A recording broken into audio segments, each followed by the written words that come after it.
Hello and welcome to the Association for the Study of Persianate Society Spring Semester Virtual Event Series. I'm Joanne Gross and I'm chair of the 2022 Committee on Virtual Events.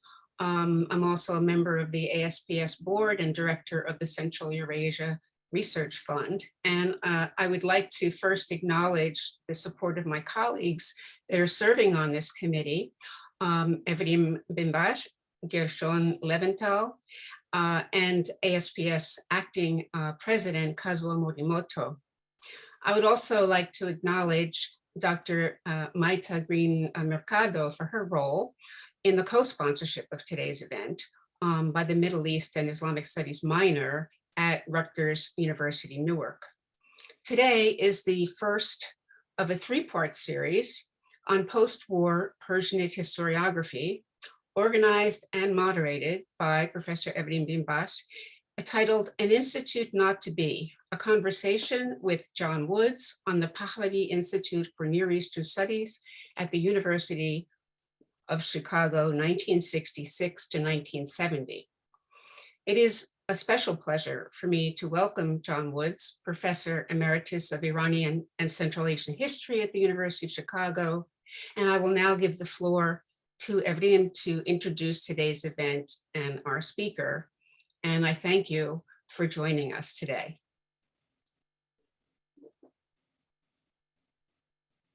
Thank you very much, Joanne, for this kind introduction. Before we start, I would also like to thank the Middle Eastern and Islamic Studies minor program at Rutgers University, especially my friend and colleague Maita Green Mercado for hosting our panel today. And I would also like to thank my colleagues at ASPS, Joanne and Kazuo, for their encouragement since the beginning of this project. The purpose of this lecture series is to highlight the importance of Islamic studies in the post-war period, that is since 1945. When we think about Islamic studies, Iranian studies, Persianate studies, or in general, quote-unquote, Oriental studies, we often turn our gaze first to the earlier stages of Oriental studies, that is the 17th, 18th, 19th, and to a certain extent, early 20th century. However, the work on post-war historiography is usually the realm of memoirs, hagiographies, obituaries, or footnotes in institutional histories. It is my contention that by now we have had sufficient time and mental distance to look at the events and individuals of the 1950s, 60s, and even 70s in a critical manner. With this idea in mind, I set out to organize a series of virtual events focusing on post-war historiography. Before too long, I would like to introduce my guest, John Woods, but Joanne already did that. It's my pleasure to have this conversation with my mentor and now my colleague and my friend John Woods. John requires no introduction, especially in this company. He is a foremost historian of Timurid and Turkmen dynasties and late medieval Islamic history. But his students and colleagues also know that John is very much interested in modern historiography and 20th century history. And today we will talk about one interesting case which had very which is often ignored in many institutional histories and even in sort of personal memoirs. In 1967, the University of Chicago and the government of Iran agreed to set up a major center for Iranian and Islamic studies at the University of Chicago. The project started with great fanfare and enthusiasm, but ended with neither a bang nor with a whimper, but with a definite embarrassment for all sides involved. Today, John and I will have a conversation about this curious event, building incident, and then ask the question at the end, what can we learn from this? Good afternoon, John. So thank you very much for accepting my invitation for this.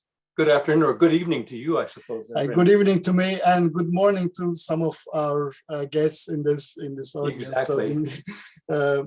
So my first question will be a general question. Can you describe for us the sort of overall organizational structure of the Islamic and Middle Eastern studies at the University of Chicago in the late 50s and the first half of 1960s? We can leave the names of the people for the time being. We can leave the names out. But what were the main institutional framework in which the scholars at the University of Chicago operated in those years?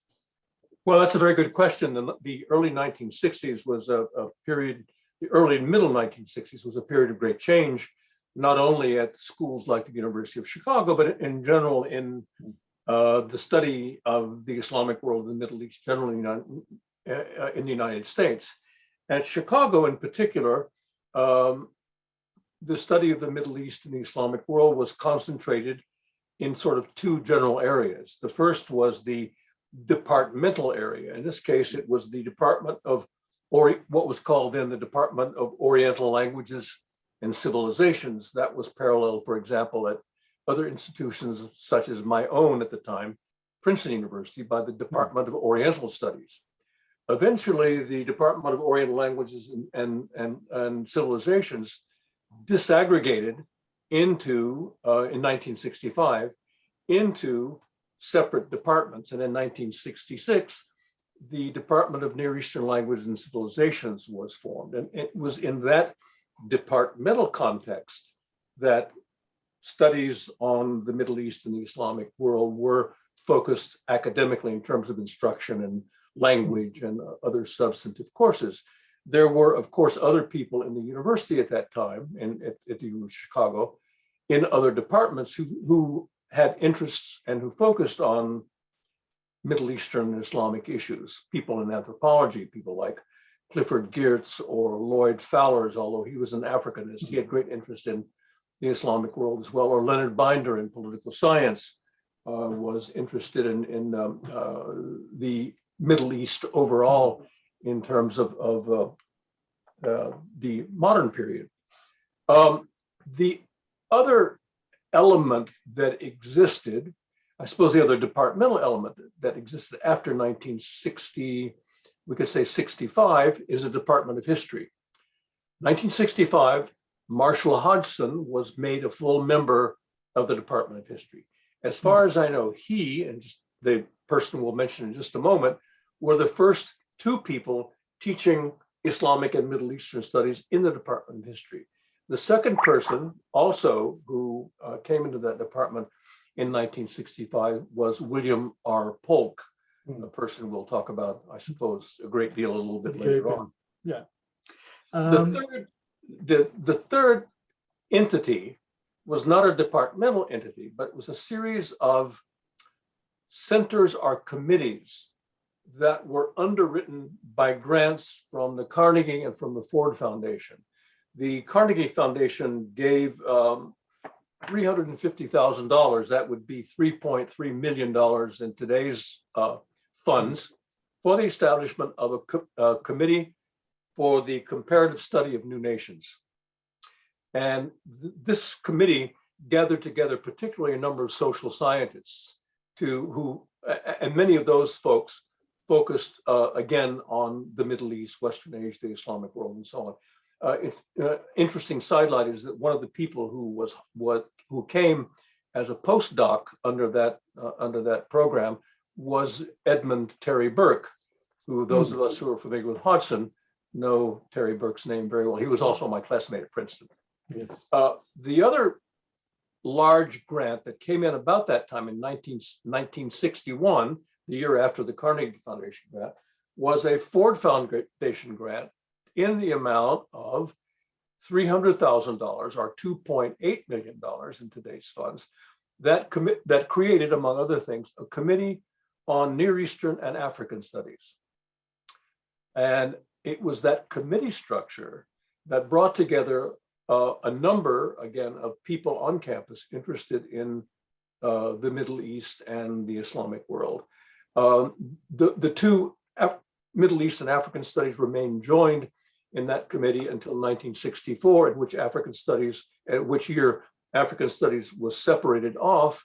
And so from 1964 until 1965, a fateful year, I should say, not Fateful, a fateful. Well, it was fatal for the committee. There was a committee for Near Eastern Studies, which was the basic entity in which those kinds of studies took place. Significantly, in 1963, the University of Chicago opted into what was called Title VI of the National Defense Education Act. National Defense Education Act had been passed in 1958 and provided, particularly Title VI of which, provided for the study of language and area studies, which of course included Middle Eastern languages and Middle Eastern area studies. The University of Chicago did not accept that money originally when it first came out in 1959, because there was a loyalty oath attached to it.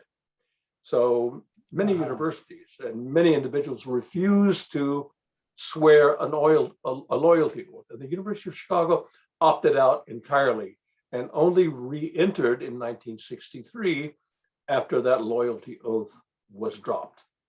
So these two basic entities, the academic part of the university, that is to say, NELC, Near Eastern Language and Civilizations, and the Department of History, and then the activity that occurred in these centers, the Center for the Comparative Study of New Nations and the Committee on Near Eastern Studies, later to become the Center for Middle Eastern Studies, that these kinds of studies were undertaken.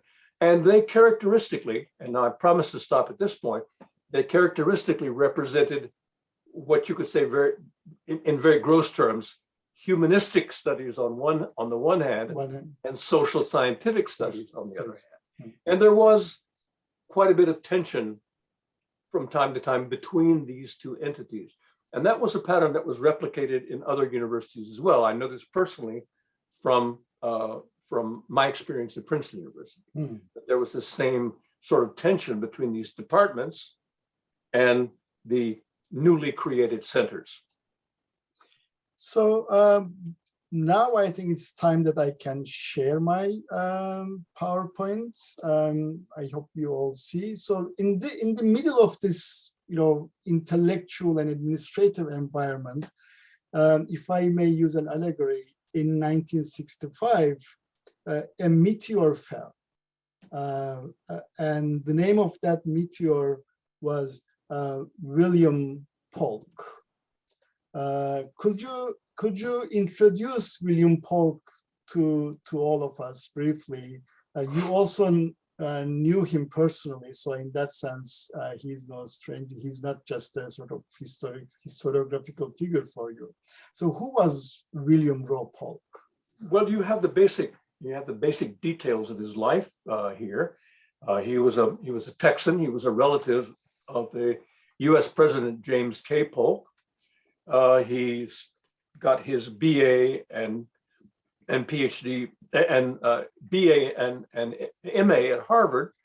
Got his BA in 1951 at Harvard, and he went on to get his PhD at Harvard. He also studied at Oxford and spent a lot of time overseas in the midst of his academic work in Italy, Mexico, Chile, Iraq, and Egypt. And he traveled in some of these areas with his brother George, who was some 16 years older than he was.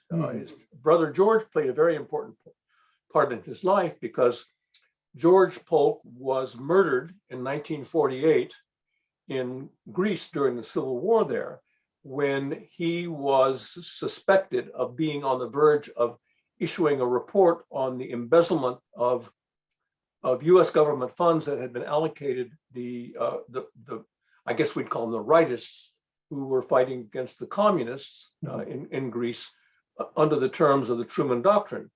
And Polk makes a point in his autobiography, which has now been published, was published in 2013, of the great importance that the influence of his brother, with whom he traveled in the Middle East, and whose death affected him tremendously. He was 19 years old when his brother George was murdered, and he spent a good part of the succeeding years in investigating the causes of his brother's death. And he memorializes that in chapter 2 of his autobiography, when he talks about George and I. And he used to tell this, he told this to me, he told this to many other people, that his interest in the Middle East really crystallized in this process of investigating the death of his brother. He taught Arabic and Middle Eastern studies at Harvard from about 1955 to 1961, where he was the Arabic teacher of Ralph Austin, who may be in our audience today. He was then, for a while, as you can see, involved in government service in the Kennedy and Johnson administrations, and joined the faculty of the University of Chicago in 1965, when he was hired sort of in 3 capacities. He was hired in the Department of History. He was hired to become the chair of the Committee on Near Eastern Studies, and he was hired then also as president of the Adlai Stevenson Institute for Foreign Affairs. One of the things that one of the things that I that caught my attention when I read his memoirs, that when he was in Oxford, before Harvard, he was actually in Oxford and studied with Hamilton Gibb. And while studying with Hamilton Gibb, he also studied with Evans Pritchard. But he didn't tell this to Hamilton Gibb, because the philologists and social anthropologists didn't mix in those years. Yeah. That's so true, so true. And then he says that those 2 things that he tried to bring together later in his career. I'm sorry, so I just interfered in your. We've already touched on the issue of the sort of tension between the social scientists and the humanists, and I believe that I've told you before. I've mentioned to you this thing that I witnessed at Princeton University, where a social scientist, a sociologist in this case, said to my mentor, Martin Dixon, who I suppose you would classify as humanist, he said to him, "You tell us what these texts say, and we'll tell you what they mean." Yes. So and he was also in the government service, and I believe he played a certain role during the Cuban crisis, I believe, right? So that was one of that was during the time that he was back in the state, when he was back in the State Department.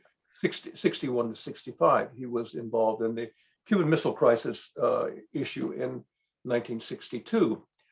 We should also mention that he also published 19 books in his life. He did, yes. That could be grouped into maybe 3 different categories. The first dealing with sort of general issues of foreign affairs. The second category focusing on what we call the Middle East, Western Asia. I think the first book that he wrote or was involved in writing dealt with the Palestine-Israel issue.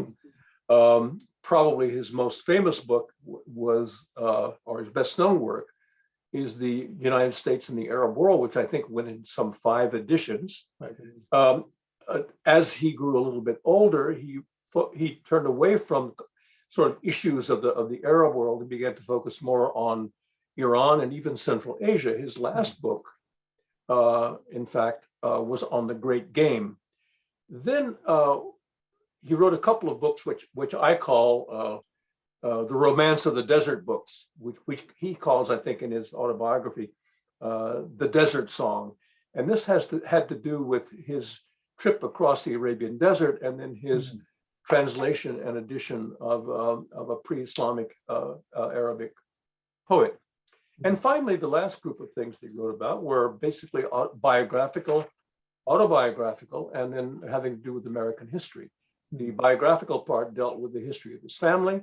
his autobiography, obviously his own life, we've already mentioned, and he wrote a book on American history.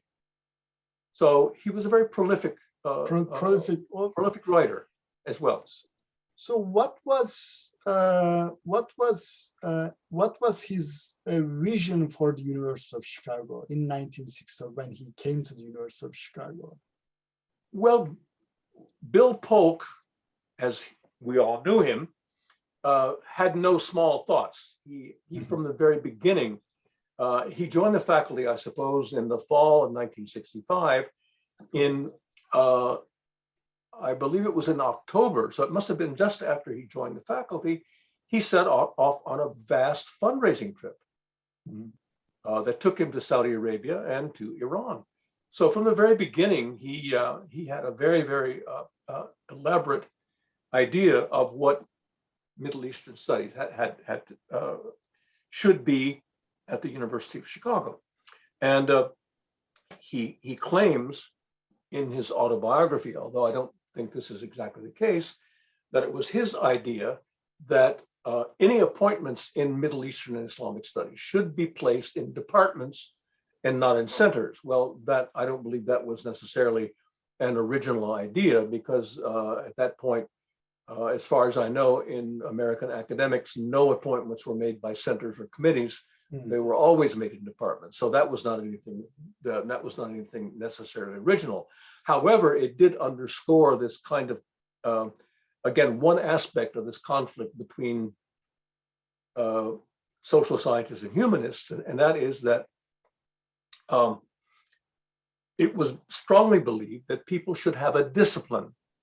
So area studies was kind of all right for the humanists, but it was not okay for social scientists. You should be a sociologist or an economist or a political scientist or something of that sort, and not a Middle Eastern specialist, not an Orientalist. So that was what underlay a lot of that kind of conflict. So that was, again, Polk had that vision very strongly, and that comes out clearly in his. He writes in 1975, I believe it is. He writes a kind of retrospective of the career of his teacher and mentor, H.A.R. Gibb, in which those kinds of issues come up. So I strongly recommend that reading to folks if they want to have some idea about the nature of that particular issue. So he had a very, very expansive idea of what Middle Eastern studies and what Islamic studies should be. And I know that was communicated to me the time that I met him in Tehran. He interviewed me in Tehran in 1968 or 1969. I don't remember quite when it was. And he invited me to meet him in the Tehran Hilton and met me in his hotel room, and with vodka and caviar, told me about these very elaborate plans he had for the university, which included, as we'll be discussing later, the Pahlavi Institute, the Pahlavi building, as well as projects such as the microfilming of the entire Ottoman archives, which I found to be absolutely astounding in its scope. So Polk was a man with no small notions about Middle Eastern stuff, and he was a great fundraiser. The image you see now in the PowerPoint, you see him sitting with Ahmed Zaki Yamani, and here he is negotiating, and eventually apparently succeeded in getting a commitment of the Saudi government of $1 million endowment for a chair of Islamic legal studies at the University of Chicago. I mean, he had all these big visions, but he was also careful about some sort of nitty-gritty technical issues, I believe, because when he comes to the University of Chicago, in one of the documents that we have, and he also mentions the same thing in his memoirs, one of the things that he wants to change immediately is the teaching of Persian and Turkish. He says that, you know, we teach Arabic, but we don't teach Persian and Turkish properly, and that has to change. No, that's exactly right. I mean, he appears to be, from his writings, appears to be what we would call an Arabist today, but he was very much interested in Turkish, which I think he also studied in addition to Arabic. Hmm. He was very interested in Turkish and Persian, the promotion of Persian studies. So he got the faculty's support and he embarked upon this sort of fundraising trip to Saudi Arabia, Kuwait, and Iran. Yes. So if you in Tehran, I would like to read one passage from his memoirs, if you allow me. And this is not sort of later reminiscence, because we have the same story mentioned in one of the archival documents, one of the letters, I believe, from 1967. And he says, then I launched into he meets the Shah of Iran, the Reza Shah. With some difficulty, by the way. With some difficulty. Yes. The Shah didn't like him, apparently. Initially, he didn't like him because of some earlier things. Yes, Bill Polk had written an article in the Foreign Affairs in October of 1965 called "The Nature of Modernization," in which he criticized a number of governments, including that of Iran, for over-militarization, spending too much money on military equipment. So he meets the Shah, and then he explains his project, and then listening intently, the Shah asked, "What can I do to help you?" On the spur of the moment, I quickly replied, "Just one fighter plane, Your Majesty." The Shah laughed and commented, "Well, I'm sure you know how much they cost." "Yes," I said, $3 million. So the fact that he knows how much a fighter plane costs actually impressed Shah, and then they warmed up. He won the Shah's heart, I believe. Well, he came equipped also with other things. He came equipped with a very elaborately designed fundraising book. In fact, it was a very beautiful thing. Two versions had been prepared, one to give to the Saudis, and apparently that won over at least Ahmed Zaki Yemeni, to win over the Saudis, and he gave another version, a Persian version, he gave to the Shah, along with a 36-page letter in Persian from President of the University, George Beadle. He gave that letter also to the Shah. The letter had been written by an Iranian graduate student by the name of Mustafa Ansari, had written that letter, and that was given to the Shah also to impress him. And the aircraft in question was the Northrop F5FA and 5FB, I think 11 of which had been sold to the Iranian government in 1965. So not one of these famous F-14 Tomcats. No. 5F and 5A and B. It turns out that by 1976, I think Iran was the biggest customer for U.S. arms in the world, of all the nations of the world. So at the end of his travels, he actually raised a substantial sum, and not only from Iranian government, 3 million from Iran, which is actually 3 million in 1966 money, 1965 money, which Right. is like 25 or 26 million dollars today, and $1 million from Saudi Arabia to create a chair in Islamic law, faculty, law school, I'm sorry, and 500,000 from Turkey. So these are the, and also from pledges from Kuwait and Egypt, but they want to see, Kuwait especially, Kuwait wants to see how other governments behave first. So they didn't just write the check. So well, yes, this graphic is very interesting. On what you have on the slide is very interesting, because the first item, the $3 million from Iran, of course, is the one we'll be discussing in detail later on.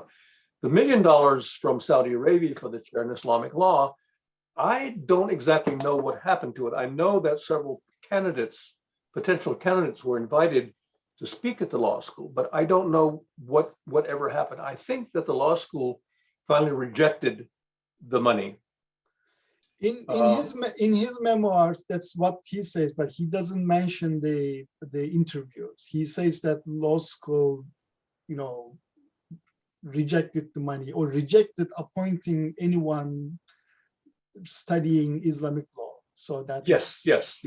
Although they did invite several candidates to give lectures on Islamic law. So there is a sort of thing to investigate there. Now, what they agreed on is this, the famous Pahlavi building. And the arrangement is, I will skip the back and forth negotiations between the Iranian government and the University of Chicago. But the Iranian government will give $3 million, and $2 million of that money will be used for this building, and $1 million will be used for the creation of a new post in Persian civilization. And this post is to be filled by an Iranian national. So that is a sort of clause added a bit later. And the University of Chicago would create 2 more professorships in Persian civilizations. So that comes from the university's pocket. And then, and the University of Chicago will embark upon additional fundraising to bridge the gap between the Iranian pledge and the actual cost of the building and new professorships. And everything was agreed in February 15, 1967. This was basically the sort of the framework that they agreed on, that they discussed. Maybe we should point out at this particular juncture that we know a lot of this information because we have the many files, many pieces of correspondence and minutes of meetings and so on from the university of this time. And these documents are now in my possession, but they will ultimately be placed in the university archives, and everyone can have access to them. So this schema that you have put on this slide really reflects a great deal of negotiation back and forth, memos going back and forth from George Beadle, the president of the university, to the Shah and so on, until finally this is the agreement which is settled on. And I think the key things to point out here is the division, that $2 million for the building, $1 million for faculty positions. Yes, that is the most important thing. And that the university, also important is the university commits itself to creating 2 more positions and to raising additional funds. That's because important.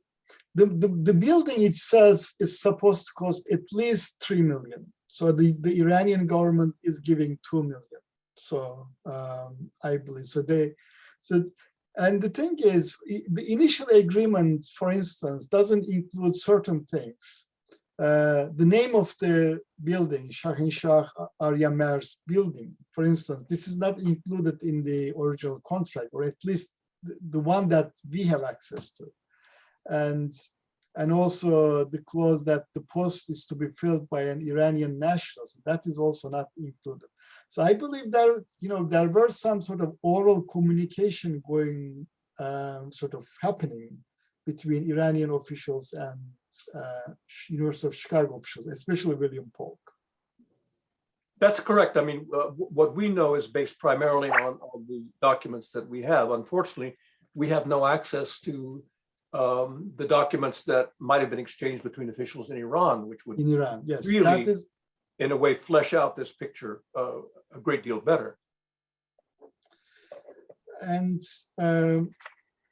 the building, can you tell a bit more about the sort of the design procedure, because that is also very interesting and very complicated story. Well, the documents we have are not entirely clear about this. There was apparently initially some input into what the building should look like by Abdullah Quran, the Turkish architect, who was at a certain point a visiting professor at the University of Chicago, and whose work on the early Ottoman mosque was one of the first books published in Bill Polk's fancy new Center for Middle Eastern Studies publication series.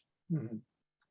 Eventually, and we don't know exactly how he's introduced into the picture, but an Iranian architect, Mr. Farman Farmayan, is introduced into the picture, and he is suggested as assisting, in this case, the first architect that Polk had in mind, and that's Walter Gropius, assisting him in designing the building. So you've got 2 or 3 strains of things going into this. Finally, it was decided that the project would be turned over to Skidmore, Owings and Merrill, who were working on who would be working on the new graduate library building, Regenstein, which became Regenstein Library. And particularly the architect Walter A. Netsch was then designated the chief designer. Whether or not Netsch was then still required to acknowledge the input of Quran and Farman Farmayan, I don't think that is apparent from the materials at all. I have contacted since then the architectural historian at Skidmore, Owings and Merrill, SOM, and she has promised to get back to me with whatever records SOM has of this whole kind of intrigue around the design of the building. But as it works out, the final design and the models of the building are those created by Walter Netsch. So, I mean, at this point, I would like to add that SOM is one of the largest architectural firms, and or if not the largest one, even today. And since 1950s, they have a very strong relationship with various Middle Eastern countries, and one of their first, if I'm not mistaken, one of their first sort of major projects in the Middle East was Istanbul Hilton Hotel. So it's one of the landmarks of Istanbul today, and yes, that's an SOM project. But we don't really know the role of Abdullah Quran and Mirza Abdulaziz Farman Farmayan, right? Because I mean, there is just one document which says that the Abdullah Quran did some drawings for the, but we don't know what impact it had on. No, I suppose the idea, Evrim, was it was supposed to have a Middle Eastern look to it. Yes. And they were going to add the Middle Eastern look, and it should have an Iranian look to it. And I suppose that's what Farman Farmayan's input was supposed to be. So let's look at the building, the Pahlavi building, as it is called now, more closely. So this is the plans. So it was never built, of course, but we have the plans. 35,000 gross square feet, and then the net usable space is 22,000. It's quite large building, and 30 offices. It will include 30 offices. And for those of us who know Hyde Park, can you explain where this building is situated? Well, the building was supposed to be situated on land that was made available by the clearing of those 2 houses that you see in the lower left-hand corner of the screen there. That was the music building and what was called Chapel House, which was somehow affiliated with the Rockefeller Chapel. And Rockefeller Chapel you see over here on the right-hand side. And by the time that picture was taken, it looks like the building still exists there. Yeah, they do. So they exist here. So the yes, chapel, they exist there. This one is the Chapel House, I believe, and this one is the old music building. The old music building. Now, directly to the left of those buildings there, you can't see them in the picture, is the Oriental Institute. So the Pahlavi building was to be built right beside the Oriental Institute. And that's important because of one of the points you have later on and on your slide. You should also pay attention to the fact that the building, as planned, was to house the Center for Middle Eastern Studies and the Adlai Stevenson Institute for International Affairs. International. This is the first inkling we have, in a way, beside the fact that Polk was the head of the center and the head of the Adlai Stevenson Institute, of the yoking together of these two institutions, of the Pahlavi building and the Adlai Stevenson Institute. We have to mention it again, I guess, at this point, or a year later, I believe he will become the director of the Adlai Stevenson Institute, because Stevenson died in 1966 and the institute was founded in 1967, Yes. and Polk became the director, I believe, in 1968. Yes. But the two become linked at this point. To become linked. So one of the things I would like to mention is that they had plans to connect the Oriental Institute and this new building, but in the future. So that's basically it wasn't envisaged at this in this very early stage. So after all this, after they agreed on the plans, and the big people were involved in initiating the entire project, I believe, right? So this is the first. This is the first event. This is a very interesting point here, is that although the money had been more or less promised by the Shah in, let's say, November of 1965, it wasn't really. The first payments were not delivered until 2 years later. And it was on, as you can see here, December 7th, 1967, at this gala dinner that was held in the main hall of the Orient Institute Museum, that Jahangir Amuzagar officially announced the donation of the Shah. And in this particular slide, you see some of the attendees there.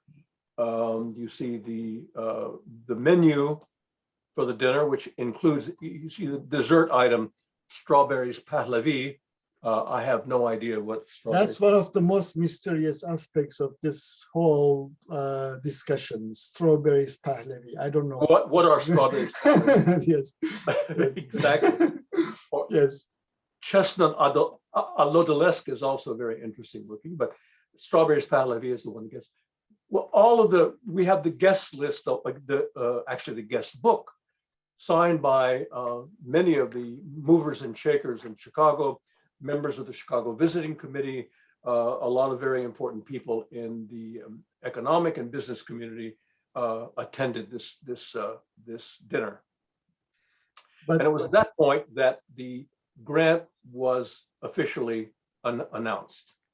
The grant was official, but this was just the beginning for the next and even bigger event. That is the visit of the Shah to the. We could go back a little. Let's go back to that previous slide, because there are a few things that come out of that.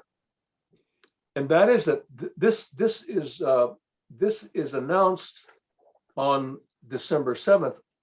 Already a week later, and it's publicized in a lot of major media, New York Times and a lot of other media, but locally, a week later, Polk is required to respond to a letter addressed to George Beadle, the president of the university, who accepted this money, about the nature of this funding and about the naming of the building. And in this letter, it's a very interesting letter that Bill Polk addresses to this individual in the chemistry department, in which he compares negatively the Shah and Francisco Franco.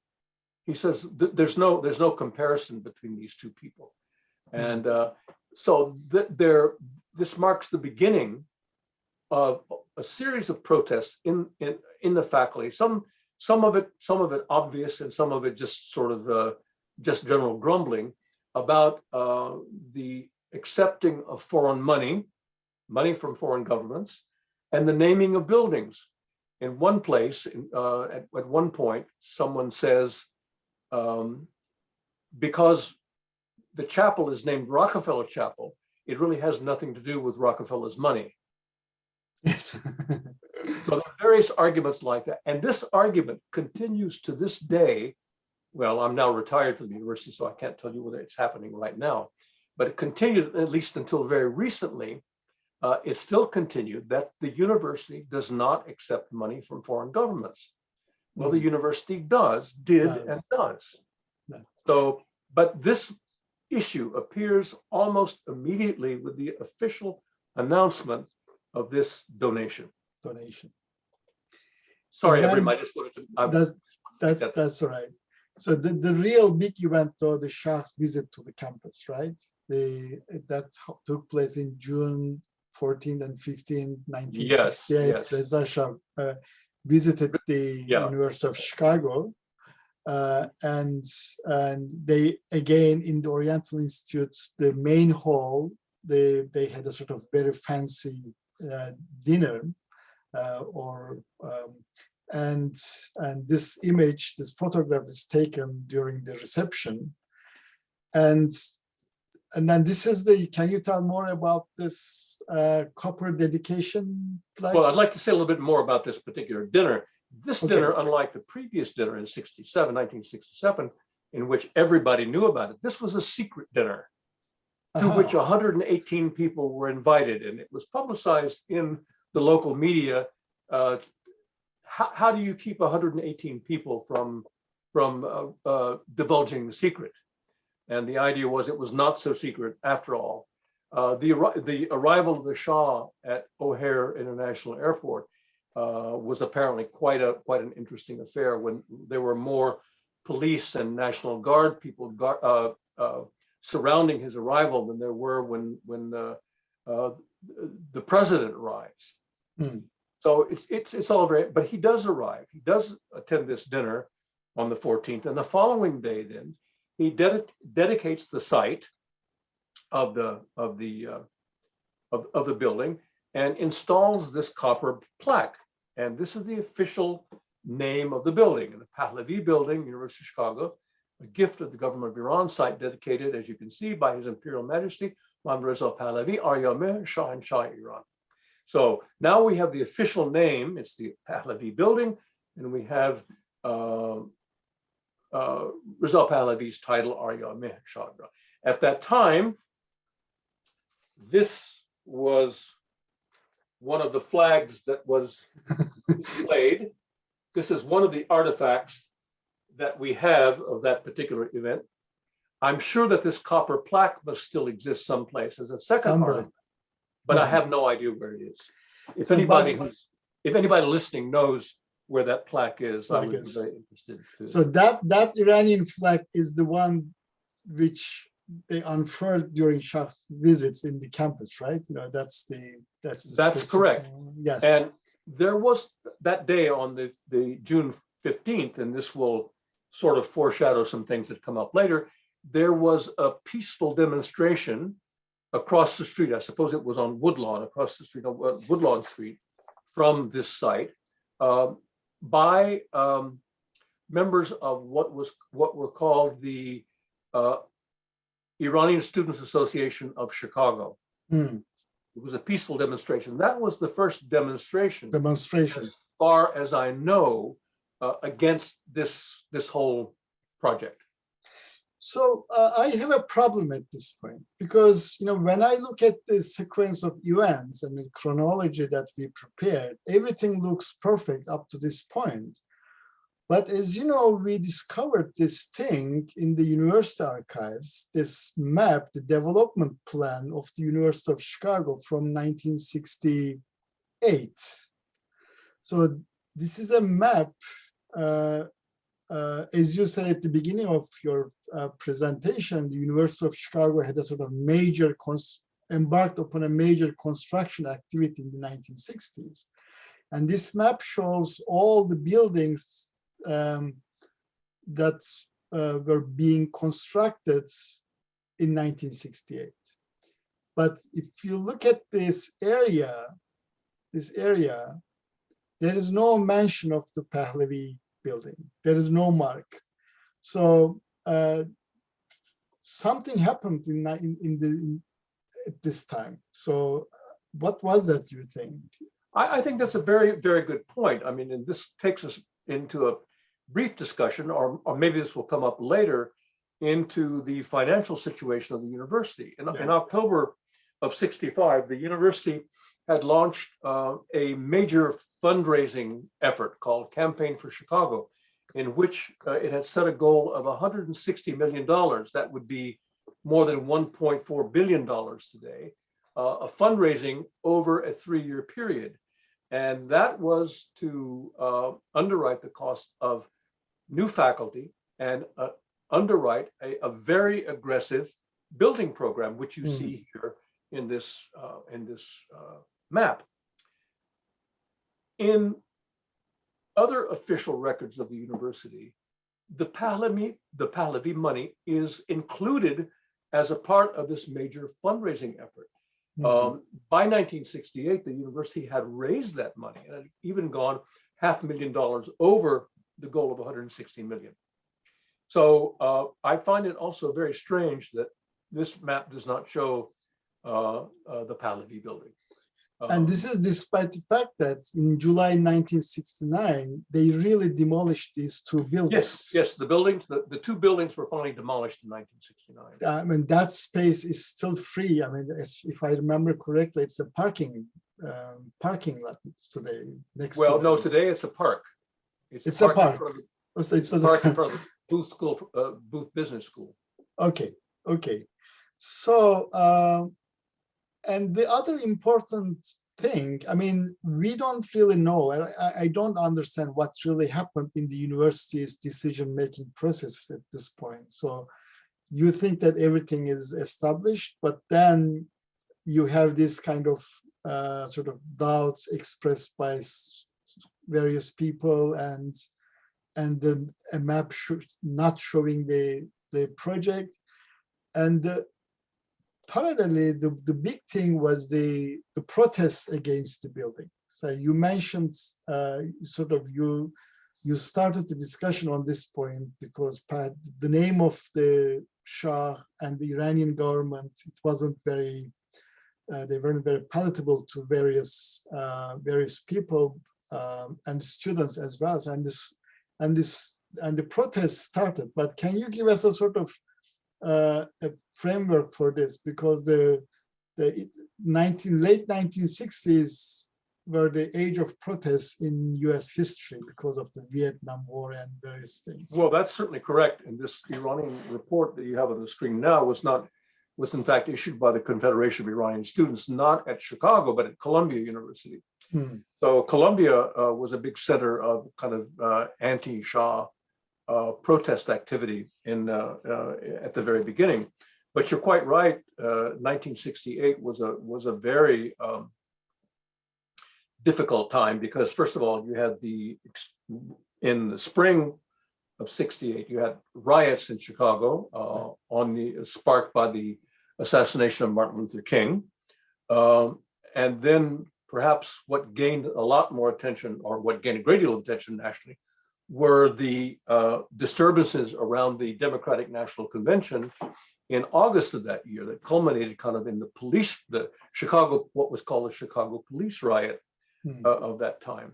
And these were reflected in the university as early as January of the following year, when didn't have so much to do with issues of racial inequality or violence against Dr. King or a political protest, but it had to do with faculty hiring and firing and the lack of student involvement in university decisions that resulted in a sit-in that lasted for 2 weeks, a sit-in in the University Administration Building. Now, this took place at the very beginning of the administration of Edward Levy, president of the university, who had succeeded George Beadle, under whom the Shah had given the money. So there was already then evidence of students beginning to, shall we say, flex their power on campus as early as the beginning of 1969. In October of that year, so we're beginning the new fall quarter, the first protests that focusing on the Pahlavi building are reported in the Maroon. And on the 15th of October of that year, 69, the SDS put on a skit. I think we can go to the next slide there. This one, Peaks in a Polk Institute? No, go on to the next one. The King and I, yes. The King and I. The romance between the university and the Shah of Iran. And now it becomes really quite specific that it's SDS is denouncing the Shah. If you want to go back then to the one that we skipped over before, we could do that. Pig in a Poke Institute. Now this again is primarily focused on the Adlai Stevenson Institute. Adlai Stevenson Institute, yeah. And as we said before, I think one of the misfortunes or one of the rocks on which this whole project founders is the fact that the Pahlavi building and the Adlai Stevenson Institute in the personality of William Polk were conjoined in a way. Conjoined. Even though technically, as we will discuss, Adlai Stevenson Institute has nothing to do with the university. It's a sort of autonomous institution. Nothing whatsoever. It's quite separate. It's not part of the university. So I mean, the act. Go ahead. No, you go ahead.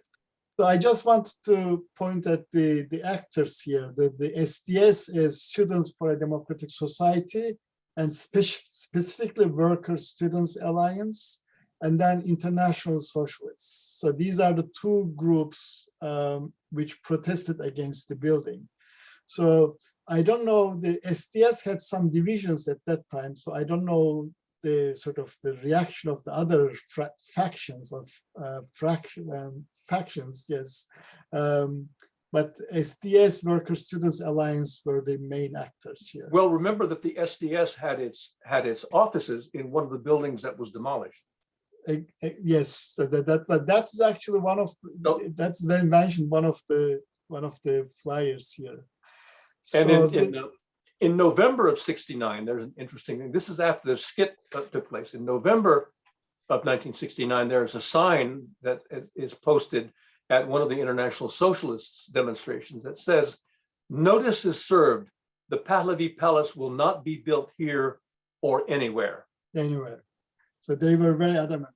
I mean, so this one is very strong. The romance between the university and the Shah of Iran.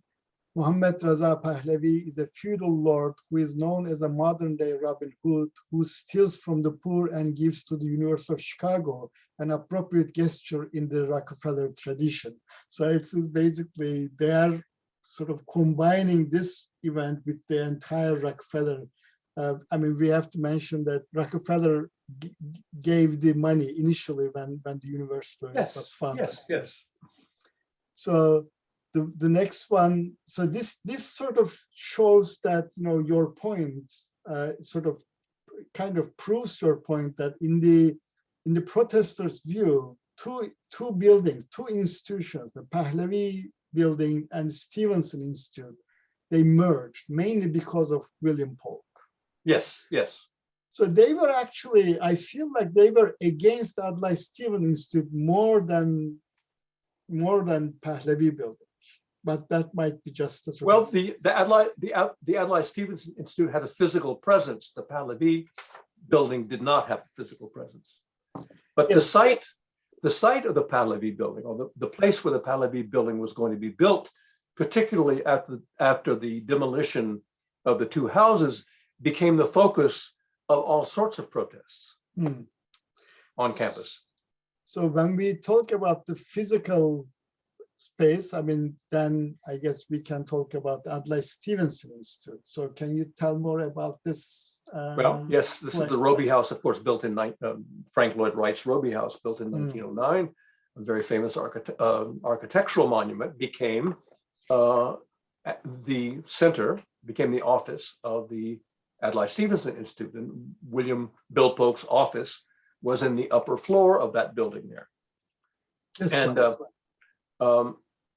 There was a major demonstration against the Adlai Stevenson Institute in May of 1970. And there you see the demonstrators outside. They, according to reports in the Chicago Maroon, they broke windows and smashed doors. And in this case, on the image on the right-hand side, you see the doorway leading into Polk's office. There's his name on the door here. And that door has been damaged. And Polk's office was also damaged in this in the invasion by the anti-war demonstrators. Remember that this anti-war demonstration is taking place in the context of the Kent State atrocities, in which the U.S. National Guard killed 4 young people, and that caused a huge issue on campus. Later on, at Jackson State in Mississippi, 2 students were killed and 12 were injured in another violent anti-war protest. And in May 28th of the same year, there was a riot in University of Tennessee in Knoxville against Billy Graham and Richard Nixon. And then finally, in August of 1970, there occurred the bombing of Sterling Hall at the University of Wisconsin-Madison, in which 1 person was killed and 3 people were injured. And that, I do recall, caused a great deal of concern about threats to buildings on campus. So let's continue, because we are sort of we have been talking for 1 hour, but we are almost at the end.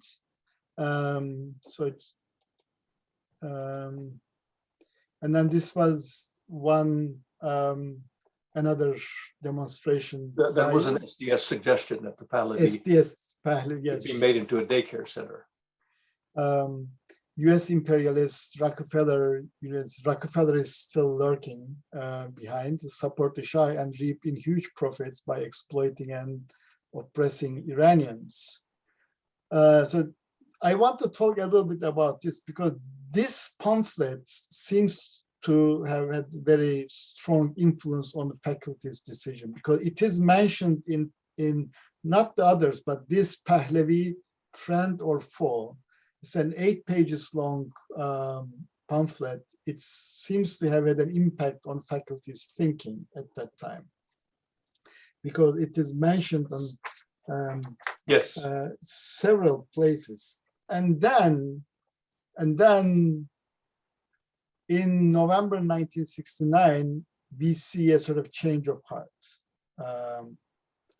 So basically the communication, the tone of the communication changes. I believe the administration, that is the higher administration of the university, pressures the faculty to justify this money suddenly.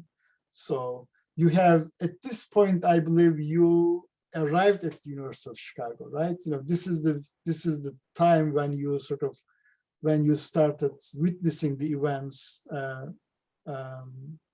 you know, in your own eyes in the 41st century. Well, yes, those pressures were still going on by the time I arrived in the fall of 1970. There were held any number of what were called Pahlavi crisis meetings, in which various members of the administration would get people, usually called Persianists. They would get the Persianists in a room, and they would ask us to justify and to say why this building was necessary, why we wanted this building. So we were constantly being asked to reaffirm our faith, as it were, reaffirm our faith in this whole project. And that went on for at least, to my recollection, at least a year and a half. But this, obviously, on the basis of this memo, has started before that point in time. So one of the things that I think faculty emphasizes, but I mean, we cannot be sure to what extent they were sort of adamant on that at that time. They say, okay, we need the space, but we need the space not because we are officeless or we are homeless, we need the space because we are embarked upon a new model of teaching and doing research in Islamic studies. And we need to be close to each other. So that is the point. But that argument, a new model argument, was ignored by the administration. That's how I feel based on the. That was always the argument that if you were creating this new field of study, that it was a good idea to have the people involved in this study close together, near each other. So at the end, the debate becomes public in the campus. They sort of, the Chicago Maroon publishes an editorial saying return the money, but the one anthropologist supports the Pahlavi grant. Not only one anthropologist, Evrim, but one of the stalwarts of the Committee on Near Eastern Studies and the Center for Middle Eastern Studies, Lloyd Fowlers was a very powerful and very important person in the university. Okay. Okay. And his support of the Pahlavi grant was a major statement by a major faculty member. Steve Cook was the editor of the Maroon. Editor of this. So, but I believe the sort of the university kind of traps the faculty, if I may say. I mean, that's how because they said, do you need to space? And then the faculty says, yes, we need the space. And the administration says, no, you don't need the space because look at this new buildings we have. And this is of course the new graduate library, Regenstein Library. It was the Regenstein Library as well, opened in 1970. Peak Hall, it was opened in 1971. So basically, the administration argued, we have enough space. We don't need another building. But of course, you have other theories for this. You think that actually the administration was intimidated by the political atmosphere at that time. Right? I mean, it's just at one point, yes. At one point, it's in some of the material that I looked at. It said that there were more than 54 building projects going on campus at this time. At this time, so that is what. These obviously were the major projects that affected the Pahlavi building. But the crucial thing is, the university doesn't cancel the project. Actually, the Iranian government loses its patience, if I may say, and they say, give our money back. So they demand the money back. So actually the university, my impression is that if the Iranian government didn't want the money back, they could have sort of waited a bit longer and sort of continue playing with this idea. We don't know what will happen. But the decision was initiated by the Iranian government. Yeah, if I know we've gone over time, but I think it's important here to read the excerpt from the letter from Jahangir Amuzagar, who was the Iranian ambassador at large, and he was head of the Iranian economic mission. The letter sent to Edward Levy asking for the money back, because it kind of sums up a number of things, at least from the point of view of the Iranian government. Is that all right, Evrim? Yes, yes. Al-Muzagar writes, the facts regrettably remain that the university, for reasons of its own, has not been able in the last 4 years to begin actual construction of the center, to make intended faculty appointments, or to secure additional funds. And there is no evidence that past difficulties could be overcome in the future. Indeed, instead of the possibility of diverting part of the $2 million fund for the building to the $1 million Persian Civilization Professorship Fund, as President Beadle hoped, the university has recently asked the Iranian government for additional funds over the $3 million original donation for construction of the building alone. As I understand, there's also been an alternative proposition on the part of the university to use the whole amount for purposes other than the original objectives. In the light of these unfortunate and perhaps unavoidable developments, my government feels that it would be in everybody's best interest if the funds already paid to the university and accumulated in the special trust fund be returned to the Iranian treasury at this time. So over $2 million, $2,337,549.45 were returned to the Iranian government in March 1971. My final, I have two final questions, if you can sort of answer those. The broad question, why did it fail? So, that is my sort of broad question. And then secondly, what can we learn from this experience, both as current academics and sort of people involved in the research and teaching of this as field? Well, I think there are a number of reasons. I don't think that any one is particularly the decisive one, but we can put them out, and if people have questions, they can ask them later. One clearly that appears in a number of the memos and so on are the student protests. Marvin Zonis, who was assistant director of the center, writes to the director of the center, Nouri Alman, that he is very concerned over the student protests and reaction, even if they went ahead with the construction. Another issue that we have brought up before is the coupling of the fate of the Pahlavi building with the Adlai Stevenson Institute, and that focuses mainly on Polk. I believe that there was over elaborate planning and design. There was poor budgeting, and there was a budget shortfall. The university was projected to have a tremendous deficit in 1969. So the university didn't have additional funds to put into this.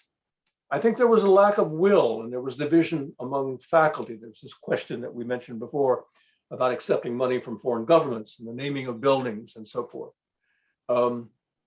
Yet, as late as we saw, as late as August of 1970, there was quite a bit of support in the person, in the memo, in the article of Lloyd Fowler's in the Maroon for the building.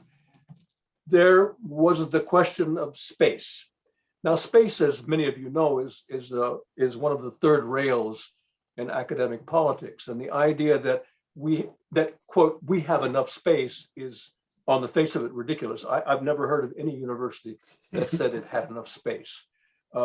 Clearly, I think some of the people who signed that memo, namely the deans, did not want this to happen, or they didn't think that this was an appropriate use of university funds, or that this was in fact a priority of the university. And finally, and to me, as a peripheral participant in the whole thing, I believe that clash of personalities was a major issue. Polk was not well liked by a lot of people on the faculty, and he in particular came into conflict with certain very powerful individuals, such as Leonard Binder, Robert McCormick Adams, and others who did not like Polk, did not like his methods, did not like his approach, did not like the fact that he was coming from outside a university system. He was coming from the government into university, didn't like his methods. And I think that almost as much as anything else, and I again experienced this personally, I think that had a lot to do with the failure, that and the fact that protest was focused on the Adlai Stevenson Institute. So the ship of both of those went down together, as far as I can tell.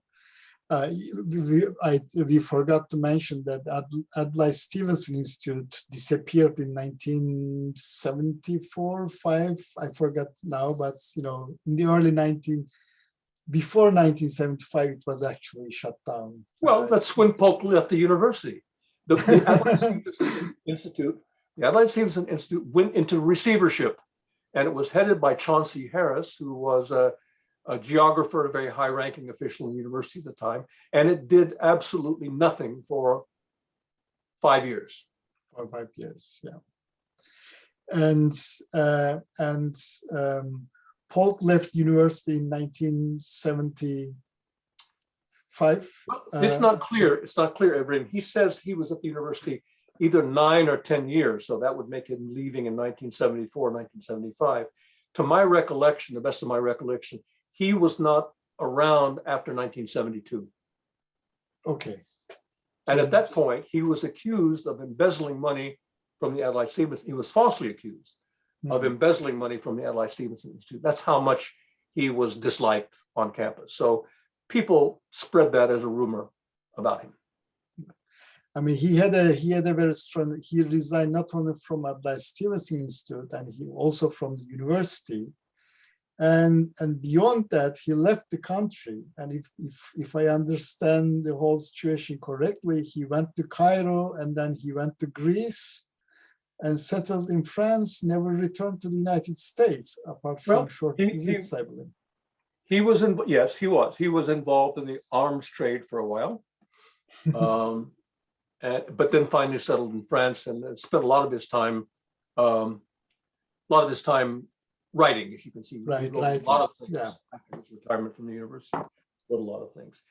As for what we can learn from this, I think what we learn most of all is that donors dictate the use that their funds are put to. And that's increasingly the case in today's universities, where people like, well, no reason to mention names, but people tell you what kind of programs they're going to endow and what kind of use the buildings they endow are going to be put to. And I think we see that very clearly here. In the case of the Pahlavi money was given by a foreign ruler. In this case, we have internal individuals giving these kinds of monies and then telling the universities what they can and cannot do with it. So thank you very much, Jan. This was wonderful. We will have the questions now. Please feel free to write your questions on Q&A box, and I will read them here. And Mike, we have one question. Let's close the PowerPoint screen. Yes. Okay. Okay. Thank you. So, oops, I forgot the question.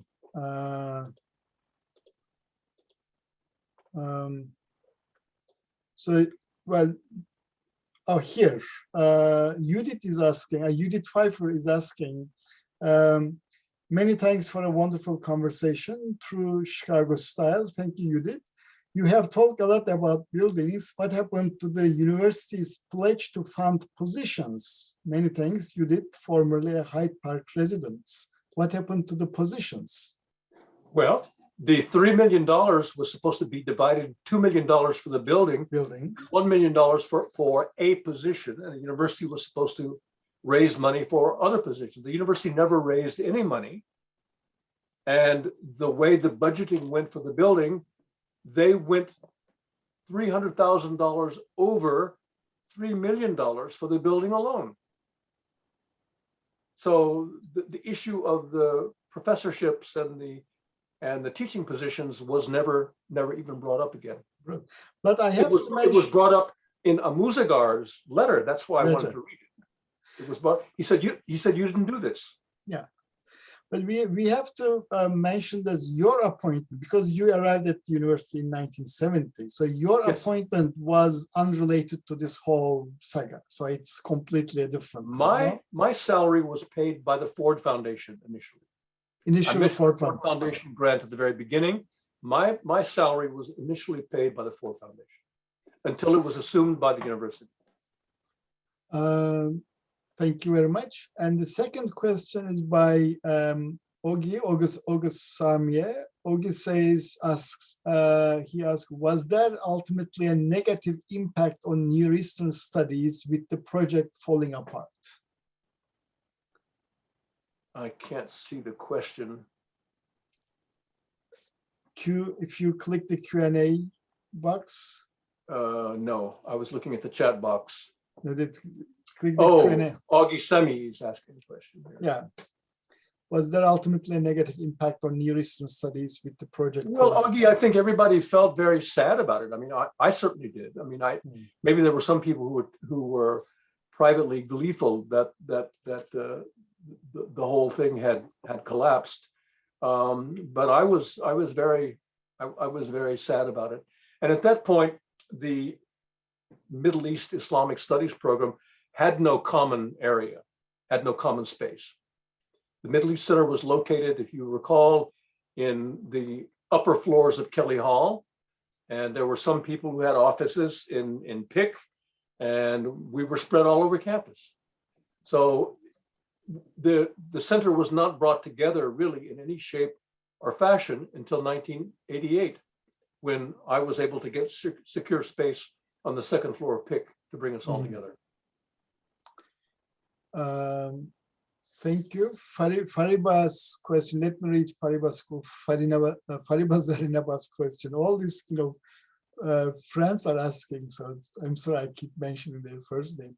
What if we had the money before the revolution? How would it help Iranian studies? Well, the money was supposed to have come in before the revolution. If the building had been built, and again, you probably know Fariba, and I know it also personally, there were protests against the Shah on our campus, on the University of Chicago campus. When the Iranian Consul General would come from downtown Chicago to give a lecture in PIC Hall, in PIC 218, the room would be filled with protesters. And at one point, a group of protesters tried to run his car off Lakeshore Drive. So had that building been built, let's say it had been built, there would have been protests. There would have been probably attacks on the building. I have no doubt about it.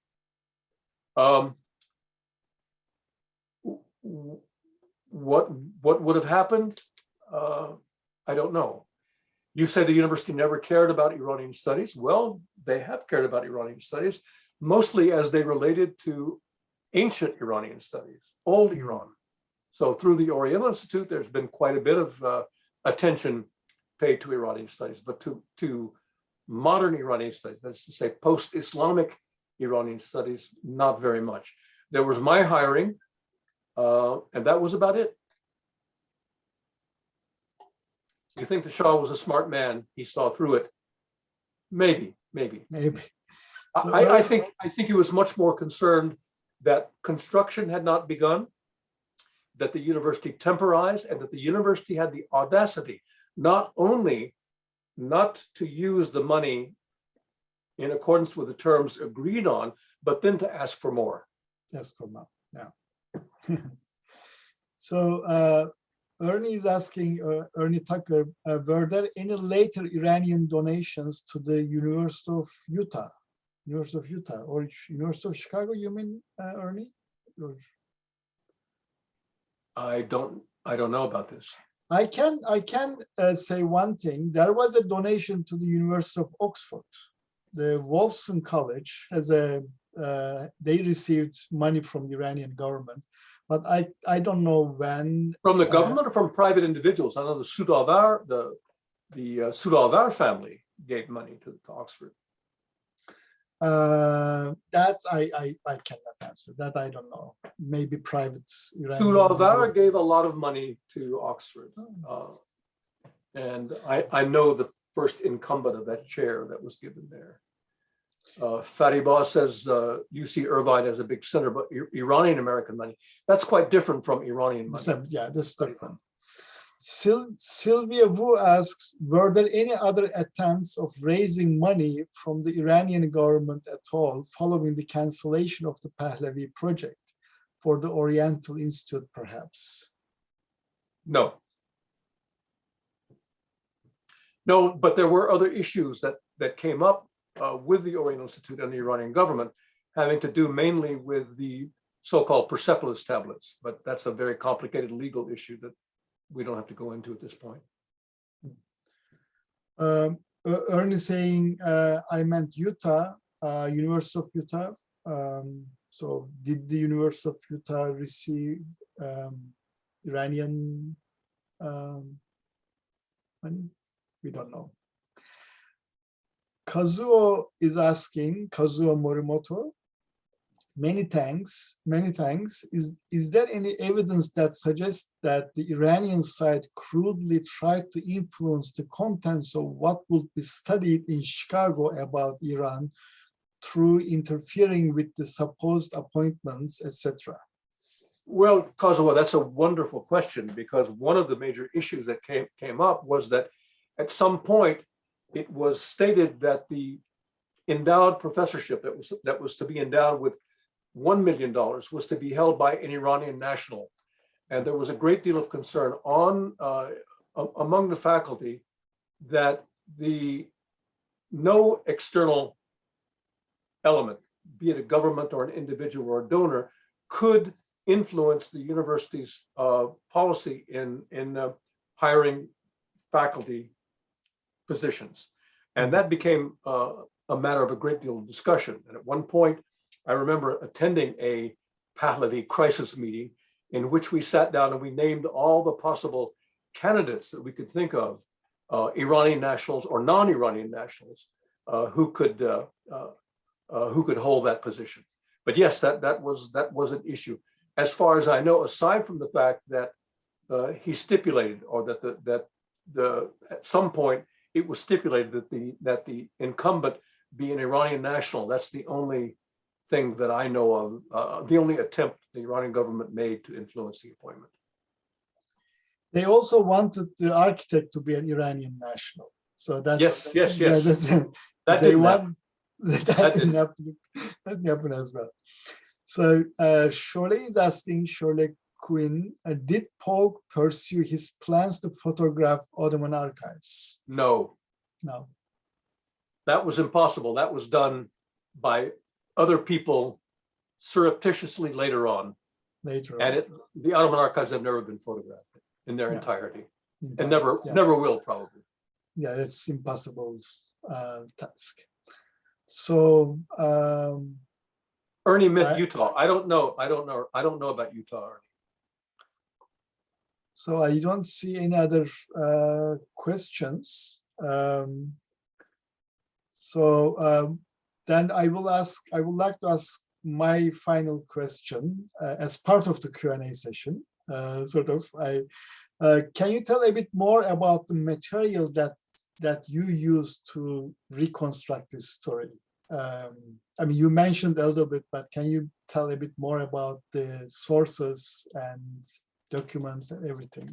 Sure. Well, we have access to a number of books that, fortunately, that Polk's autobiography has been very important to get his side of the story. I heard many of these things directly from him, and some of them I find repeated in the book, like the one fighter plane story. I heard not only from him, but from other people, and now I find it repeated there. So his autobiography is very, very useful because it shored up a number of my own memories about this. There's John Boyer's History of the University of Chicago, which helps contextualize what was going on in the university and the fundraising problems and the enrollment problems that were affecting the university, which of course I didn't really know about it. John Boyer, as some of you may know, is Dean of the College and has been Dean of the College for a very long period of time and is a historian in his own right. So that's a very useful book. We also have James Henry Breasted's History of the Oriental Institute, which was also quite important in trying to understand how what he called Arabic and Muslim studies fit into the overall responsibilities of what the Oriental Institute was, what Oriental studies consisted of. And it amounts to 5 pages out of an almost 500-page book. 5 pages. Devoted to Arabic and Muslim studies, as he calls them. But I think the most important body of material is this box that I have sitting right beside me on the floor here of material from the center, which consists mainly of center meetings, of correspondence exchange with different people, telegram, protest handouts and broadsheets. We also have access to the files of the Chicago Maroon, all of which are online, the Chicago Student Newspaper, all of these are online, and they're very easy to search. You can search Pahlavi building, and you can find any number of references to that in the Maroon and other official university publications. So those were some of the things that we used in putting this together. I should say that those protest broadsheets, you have them in originals. And they are actually quite rare, because before preparing this presentation, I looked at various SDS websites.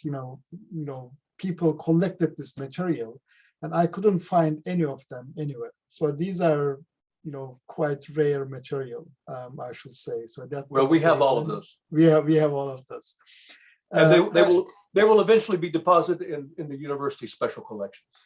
I forgot to mention, some time ago, actually, a long time ago, you mentioned that, we have to mention that when these things were happening, you were actually in Iran. You were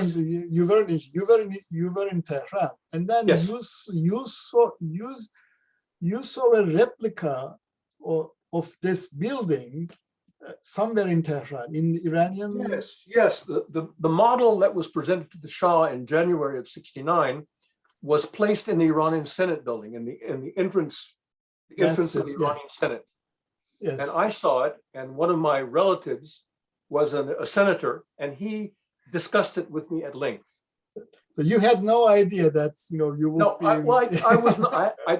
I didn't know I was going to come to Chicago. Yes, going to be at the University of Chicago. I had no idea. I was fascinated by it, though.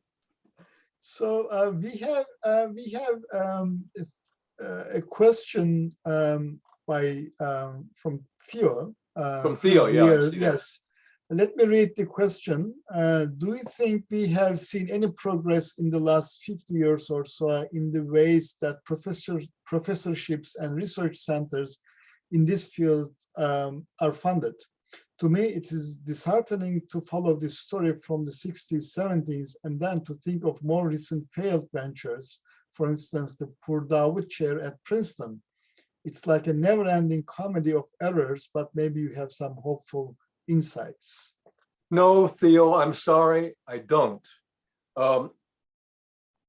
Foundations no longer seem to be very interested in supporting Middle Eastern Islamic studies, whatever we're calling them. So that seems to be not an issue anymore. And the money that used to come into universities through the Title VI of the National Defense Education Act is now being marginalized by most institutions and is used. It maintains things like the Center for Middle Eastern Studies at various universities, and it does pay some student fellowships, but no longer at any very significant in a very significant way. I don't have anything hopeful to say about it. The Pahlavi chair was again something funded by private individuals. That happens, and it doesn't happen, and a lot of it has to do with the fact that very often individuals may want to fund a certain thing, and the university will take those monies and sometimes use them for other purposes, and the donors become very irate, as well they should, and withdraw their donations. That's a fairly common occurrence, I think. Fariba has 2 points, but I guess those are the questions for the current faculty of the University of Chicago. We cannot answer those. Is the university helping now with fundraising and for Iranian studies? Will they hire Iranis? So, well, when I left the university was not helping with fundraising. Yeah. And number 2, for Iranian studies, they are hiring a replacement for me in the Department of History, but they're all modern Arabists. So Hakan is asking a question, Hakan Karateke. Thanks, John and Evrim. Do you know who the protests were led by? Do you remember any individuals? Well, that's a good question, Hakan. The protests, most of them occurred before my arrival on campus. And I did speak to a person who was my student, but he was an undergraduate at the university at the time. And he was not a leader of he attended some of them, I think, or he attended some of the demonstrations, but he was not a leader and he didn't know. I think if you look at the Maroon for those years or the Maroon articles about those demonstrations, you may come up with some names. One of the interesting things I would like to, I mean, if I can one day, I would like to explore is the divisions in the SDS and international socialists, because they seem to have different opinions of this on this issue, but we mainly know the view of Workers' Students Alliance. We don't know the views of other factions. Yes, the WSA, the IS, the Weathermen. Yes. If you have to, yeah, it's almost like early Christian sects. There were so many different branches and different groups that split off. Yes, that would be very interesting. Kay Haikanen is saying, just want to say hello, John. So this is for you, John. This has been posted. It's in the chat box. The final comments. Oh, Kay. Hi, Kay. Okay.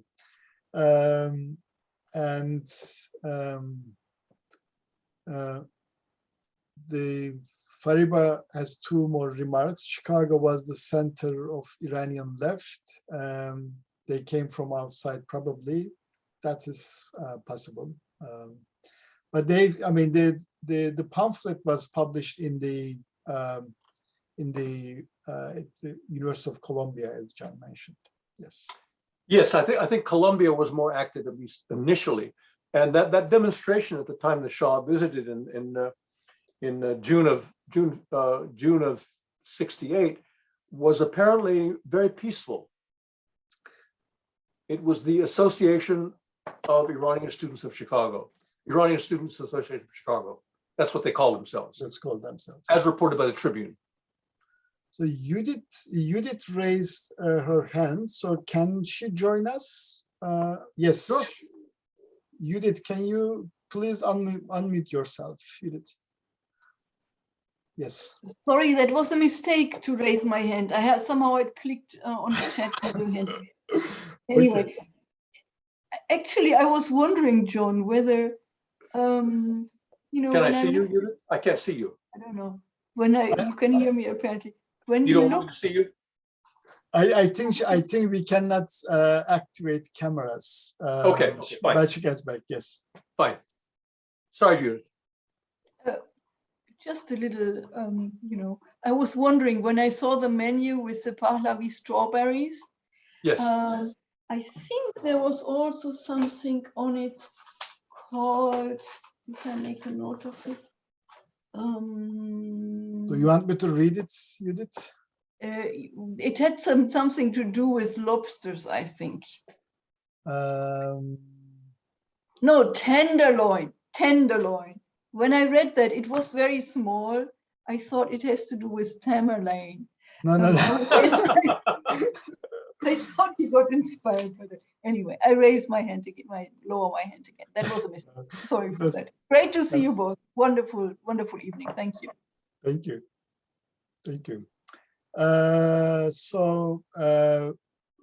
Please, Maite says, please raise your hand if you want to be unmuted, so you can join the conversation if you want. Shole, do you have the recipe for it? I'd love to have it also for Pahlavi strawberries. I mean, actually, I seem to know, we seem to know most of the people here. If they want to join the conversation, they can actually, all friends and colleagues from Chicago and beyond. Yes, by all means. By all means, yes. Shole is here. Oh, I'm sorry, Shole. Go ahead, Shole. Unmute yourself. Shole? You're muted, Shole. Sorry, I just wanted to say I don't have the recipe for Pahlavi strawberries, but if anyone finds it, we would love to know what that was. That And is the thank you so much. That may be one of those artifacts like the copper plaque that's lost forever. I don't know. That recipe. That is the biggest mystery of this whole thing, the strawberries Pahlavi. That who knows. Okay, and Fariba wants to join. Go ahead, Fariba. Yes. Hi guys, it's so great to Hi. see you. John, you look wonderful. I love your bookcase back in there. So we are looking forward for more conversations. I hope this is the beginning, not the end. Hopefully, yes. Yeah. So my question is, of course, I was, growing up in Iran. I was a teenage, completely unaware of, what was going to happen to the Shah. But I remember, the celebrations for the 2,500 years of, Iranian monarchy.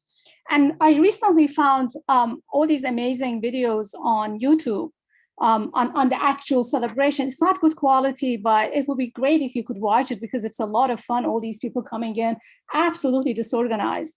So this kind of brings up this whole question of the Shah's obsession with ancient Iran, right? And why the Pahlavi Institute, which is also the case with many Iranians in America. The Jordan Center is completely devoted under the auspices of my great colleague, Turaj Daryai, to ancient Iranian studies. The donors wouldn't give money to Safavid studies. I get insulted whenever I'm giving a talk on the Safavids by the Iranians. So if you can comment, anything, because that kind of, coincides with the 2,500 years of, Iranian monarchy, of the Shah's obsession, and how that obsession has really, sort of among the Iranian community, at least in Southern California, is very strong, and whether Chicago had anything to do with it, the Oriental Institute. Well, yes. I mean, certainly when I was director of the Center for Middle Eastern Studies, I did attempt to raise money from the Iranian community in Chicago. I spent quite a lot of time doing that, actually. And to the extent that I did things like I got passes to Regenstein for all the Iranian doctors who wanted to go in and use the books and so on. As it turned out, we had only one Iranian individual. This was Dr. Yalda, maybe you know him, Yes. who contributed money to the OI. He was an Syrian Iranian for Assyriology, but not for Iranian studies. And we found no way in the world to convince him that he should contribute to things other than Assyriology and the ancient Middle East. And one of the things I always found in trying to raise money as center director was that we didn't have an Oriental Institute museum that we could take people to. If we took people to the library and showed them stacks and stacks and stacks of Persian books, they probably were not going to be very impressed with it. And so we tried a number of things. You may remember, I don't remember whether you were on campus or not when we had Sudha Avar bring his private collection. Yes, And I do. It was exhibited in the Art History Center in the Cochrane Woods Museum. So we tried, I tried everything I could think of to try to raise money for Iranian studies, for modern Iranian studies, but I was not successful. And I couldn't even guarantee my own succession, my own position when I left. So we didn't mention, one of the reasons that I was hired, I don't think was so much because, well, number one, Polk himself was very interested in Persian studies. But number two, so was Hodgson. And Hodgson and Polk were in the history department at the same time. Hodgson's big thing was the Middle Periods, as you recall, if you know the venture of Islam.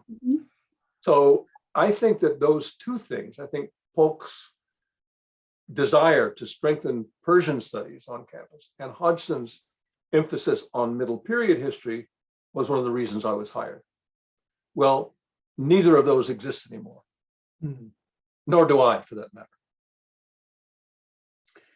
But the interesting thing is Hodgson doesn't figure at all in all this. No, not at all. I guess fundraising and politics on that, university politics on that was not Hodgson's thing, obviously. No. Only and in one. If Polk was not liked very much, Hodgson certainly wasn't liked very much. That's true. That's true. They didn't like him as well. He was, I guess, he kept criticizing people for eating meat, or that's one of the. Oh yeah, yeah. That's one of the legends that we hear. He was very hardcore vegetarian, I believe. Yeah. So, any other questions? Okay, we have one question from Shiraz, from Shiraz. Yes, Shiraz Arjiani. Thank you, John and Evrim. Delightful to rehear this story in a formal presentation and a great conversation. Thank you, Shiraz. Thanks, Shiraz. And any other questions? I see all kinds of people here. Zach Winters and Philip Rimler, and you're up very late, Philip. Carl Petrie. And Kazuo woke up very early. Poor him. Kazuo had to get Michael Bechtel's up very, very early also. But he's always up. So thank you very much. If there are, Mick has a question. Sorry, I'm sorry, Mick. Mick Bechtel has a question. Thank you, John and Evrim. This is an important conversation that no one else could have had. I'm glad that box of yellowing papers has finally been given some light, though I see there is yet more to be done. Thank you very much, Mick. Yes, definitely. Especially. Oh, absolutely, Mick. There's a ton of stuff, and Evrim and I have talked about it. If you wanted to really do this properly, there's so much more that needs to be done. Especially in Iranian archives. And yes, Iranian for sure. Yeah. For sure. Yeah.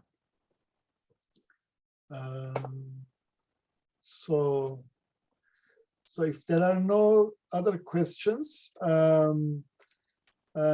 thank you very much again. Thank you, John, for contributing to this series.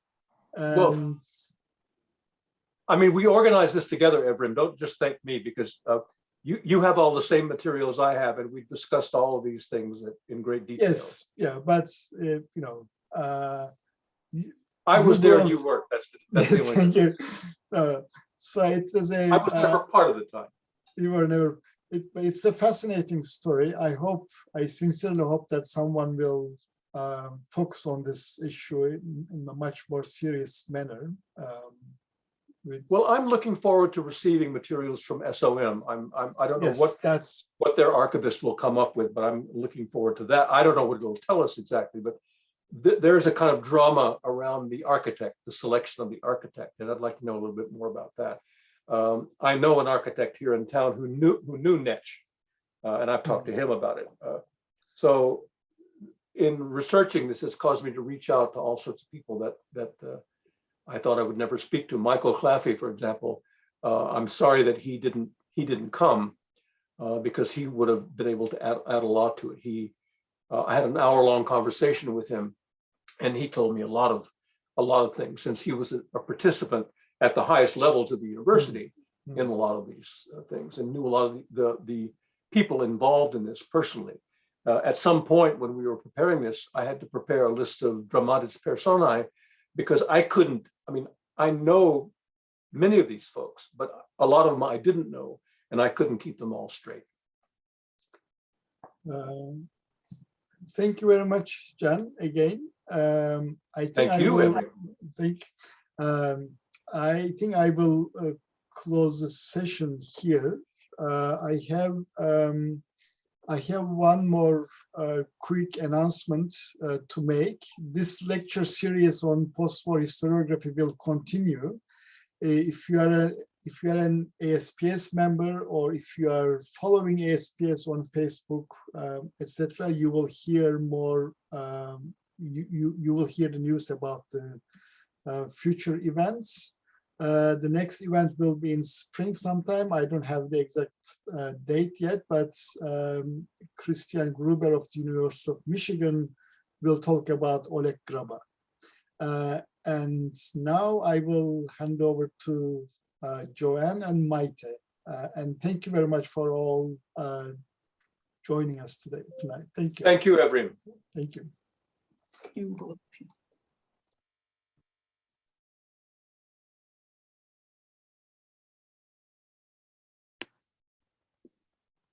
Joanne, you are muted. Sorry. Thank you so much, both of you, for fascinating discussion. And I look forward to hearing more once you get through those materials and those yellow papers. But this was wonderful. And of course, I look forward to the next event in the series. And so please stay tuned. And thank you, of course, Mike, for your support and for the support of the program at Rutgers-Newark. It's been an honor, and thanks to everyone for attending, and thank you for a fabulous, fabulous talk. Yeah. Thank you for organizing it, Mike. Thank you very much. Bye-bye. Bye.